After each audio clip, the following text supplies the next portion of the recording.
আসসালামু আলাইকুম প্রিয় দর্শক, কাকা আর ভাতিজা জিয়ানা আছি, কোনো সমস্যা নাই। নামাজ পড়বেন 5 ওয়াক্ত। আমাদেরকে ঘূর্ণিঝড় কেন ছাড়তেছেন? আমাদের পাপের কারণে।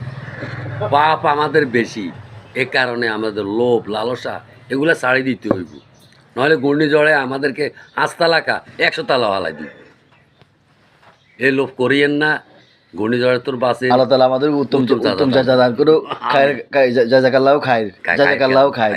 আল্লাহ তাআলা আমাদের সবাইকে উত্তম জাযা দান করুক। আর ঘূর্ণিঝড় এবং ভূমিকম্প কেন আমাদেরকে ছাড়ছে না?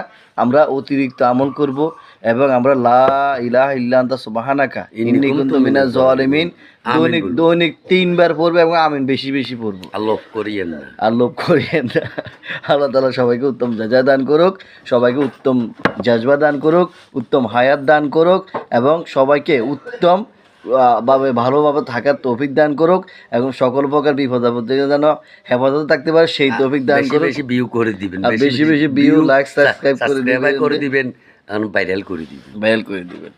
জি, সবাই আমিন।